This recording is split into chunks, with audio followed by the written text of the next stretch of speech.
to buy or sell securities on the Altex exchange from anywhere in Uganda via USSD.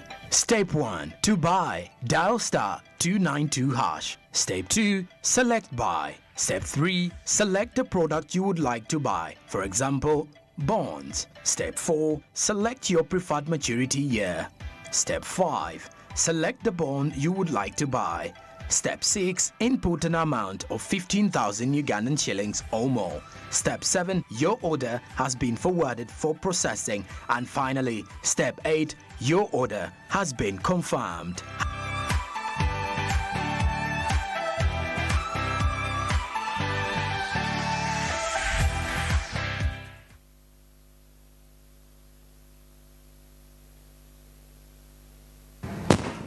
Thank you for staying tuned to Smart 24 this morning.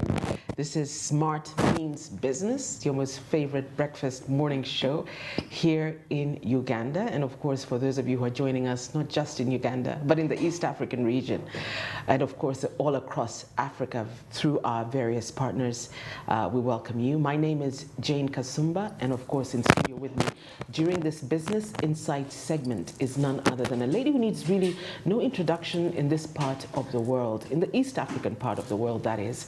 Right next to me is Remy Male, and then right next to her is Rena Barrett. So join me in giving a very warm good morning breakfast welcome to our guests in studios here on Smart 24.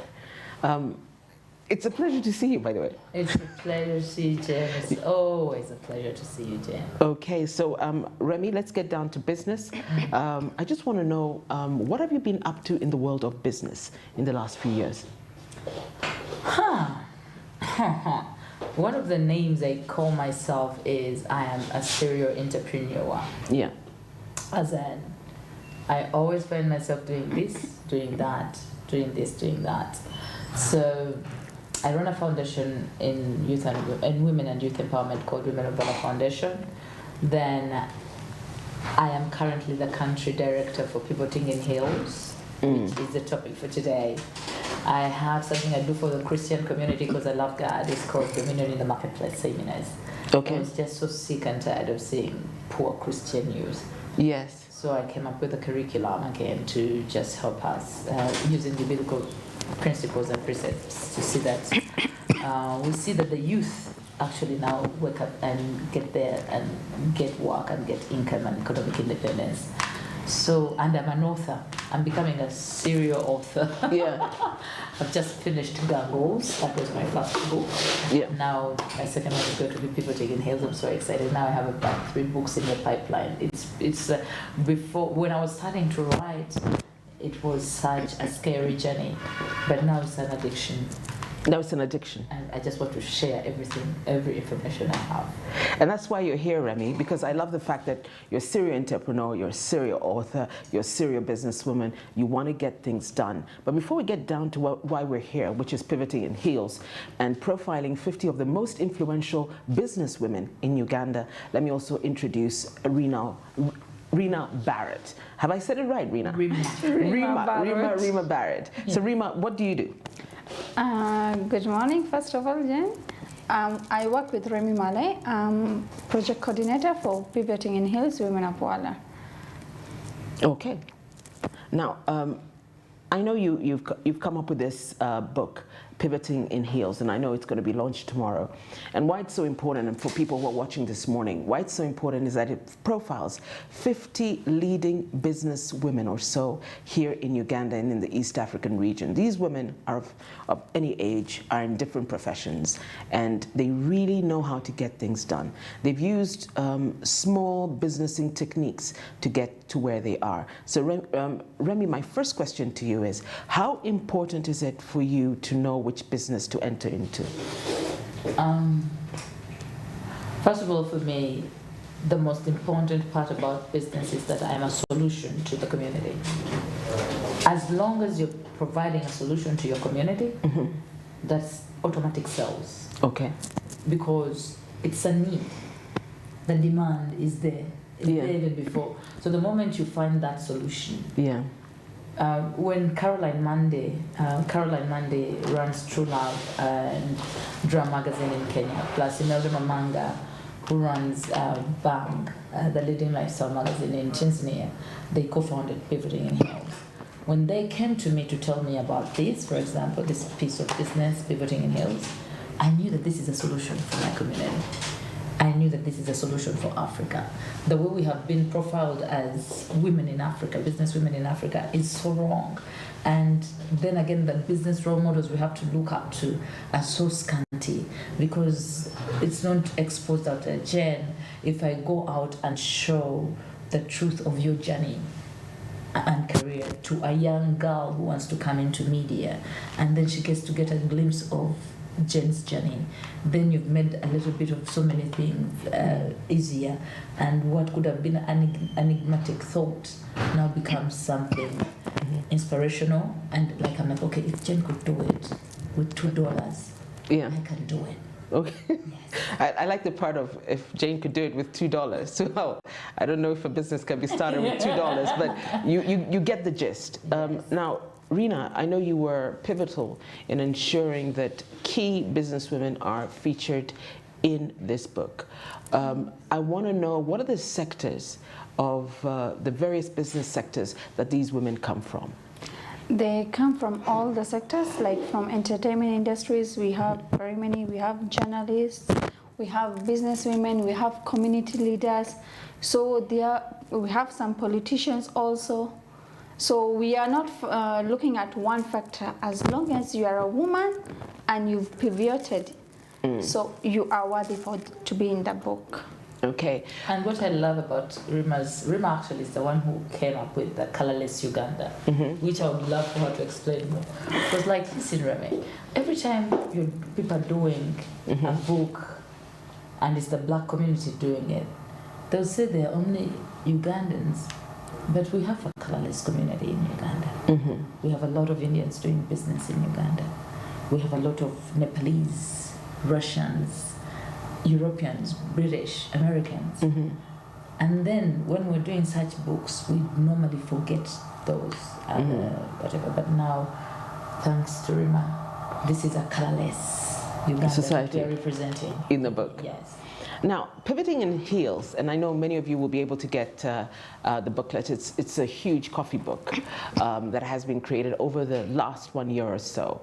It has profiled and picked out and profiled very key women and in various sectors, like Rena said, in Uganda, discussing their journey, discussing business, discussing the road that they took in order to get there. And now lots of the women, because I've had an opportunity to take a look at the book, most of the women have talked about the difficulties of having startup capital, especially in business. So I want to go to you, Remy. The issue of startup capital, the issue of microfinancing. How can a woman get her business started, especially in the economic times that we're in now? People feel the crunch. They feel the crunch. You have to be smart, you have to be savvy, you have to know how to get things done, you have to know where to go to get your startup. Yeah. Sometimes I think heaven loves me too much, like it keeps shining on me. How could you ask me the question I'm most passionate about? What are you passionate about? A full book about on capital. On capital, yeah. On capital, because capital, financial capital is overrated. In my book, Gango, I have chapters, not just one. Just trying to explain to the layman that there are other types of capital, like technology is a piece of capital, social capital is a type of capital, spiritual capital is a type of capital. Stolen, I don't advise you to steal, but it's also a type of capital. Hereditary, you could just be like, there are so many, it's a consortium of things that even if you, for example, for me, I'm not, Jen, you know me on a personal note. Yeah. I am not that tycoon girl who comes and says, boom. Let me give you an example. When I was starting Pivoting in Heels, I leveraged social capital. I did not, the money that invested in the Ugandan chapter for Pivoting in Heels was social capital. Where I'm like, how much does it take to do lipstick on a woman? Okay, how much does it take for a celebrity photographer? How much? I got my budgets clear. And then I'm like, who do I have to pay for? Whatever. So there's a celebrity photographer who everyone would be in awe when the product is out. That's Mozart. He's a personal friend. He's in my social capital. I'm like, Mozart, there's this project.